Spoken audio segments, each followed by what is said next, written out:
हम सिख हैं, हम हिंदू नहीं है, पर आप हमको हमारी आइडेंटिटी ने लेके आइए ना वो बिल, हम सब सपोर्ट करेंगे। फिर आप हम इधर गुरुद्वारों के कब्जा, जो आपने हमारे गुरुद्वारे हिस्टोरिक जो आपने डिमोलिश करते, आपने जो डांग मार साहब सिक्किम में आपने डिमोलिश कर दिया, हरिद्वार में ज्ञान गोदरी आपने डिमोलिश कर दिया, उड़ीसा में मंगू मठ जो डिमोलिश कर दिया, जो माइनॉरिटी के गुरुद्वारे आप डिमोलिश करे, बहुत अच्छा आपका अयोध्या बन गया। लेकिन ये नियत साफ होती तो उसके बोर्ड में 2 मुसलमान को डालिए, 2 मुसलमान डालते,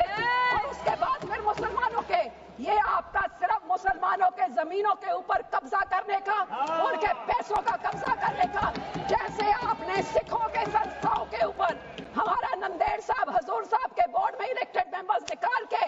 गवर्नमेंट में उधर अपने नॉमिनेटेड मेंबर्स बैठा दिए। मुसलमानों को इन बिचाकों भी शिया सुन्नी आका खाना उसमें डिवाइड कर रहे हैं, ऐसे काबू नहीं करते, ऐसे टुकड़े टुकड़े करें, टुकड़े टुकड़े गैंग तो आप हैं सा, हर माइनॉरिटी के टुकड़े टुकड़े, कभी मुसलमानों के, कभी सिखों के, और ये आपकी जो गंदी राजनीति है। सुबह से मैं इस बात में मैं बहुत कंफ्यूज चल रही हूँ, सोचने की कोशिश कर रही हूँ कि जिस पॉलिटिकल पार्टी का पिछले 3 पार्लियामेंट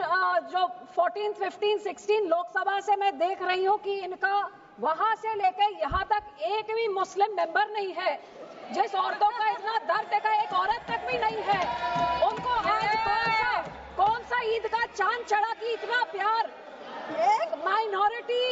जो एक किरण रिजिजू साहब एक फॉर्मर लॉ मिनिस्टर एक माइनॉरिटी कम्युनिटी को बिलोंग करते हैं, आज वो खड़े होके उनको मुसलमान कहां से याद आ गए। जिस माइनॉरिटी कम्युनिटी, जिस पार्टी की सारी पॉलिटिक्स ही हिंदू मुस्लिम की पोलराइजेशन पे डिपेंडेंट है, जिसकी सारी राजनीति ही है पाकिस्तान मुसलमान खालिस्तान, आज इनको इतना दर्द कहां से आ गया कि हमारी मुसलमान बहनें, हमारे मुसलमानों का पैसा वो सही लग जाए। तो सब मैं सुबह से सोच रही हूँ कि इनके जबान में तो दुआ है लेकिन दिल तो इनका काला, ये सारा देश जानता है। और यही कारण है कि संसद में 24 मुसलमान मेंबर है, सब इस तरफ, उनमें से एक जना भी इस बिल को सपोर्ट नहीं कर रहा है। जेपीसी के मेंबर इसको सपोर्ट नहीं कर रहे, इनके लोगों को छोड़ने के बजाय, और देश की कोई माइनॉरिटी सपोर्ट नहीं कर रही है। जिनका बिल इतना अच्छा होता तो तारीफें होती, लेकिन हाँ माइनॉरिटी है, आपके मंत्री है ना इसलिए, लेकिन सर ये सोचते सोचते मैंने सोचा कि इसके पीछे पॉलिटिक्स क्या है। तो सर मैंने वक्फ का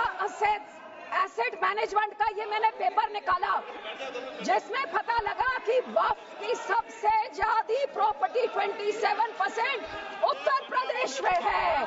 और उत्तर प्रदेश के इलेक्शन 1.5 साल बाद है। तो ये जो बोलते हैं महिलाओं को देनी है, मैनेज करनी है, तो सर ये तो सिर्फ ये 27% वक्फ की बॉडी जो सिर्फ एक उत्तर प्रदेश के राज्य में है, ये तो राजनीति सब उसकी है। अब तो समझ आई इनकी बात। मैं इनको पूछना चाहती हूँ, मंत्री जी कह रहे थे कि जी हरियाणा में एक गुरुद्वारा, मंत्री जी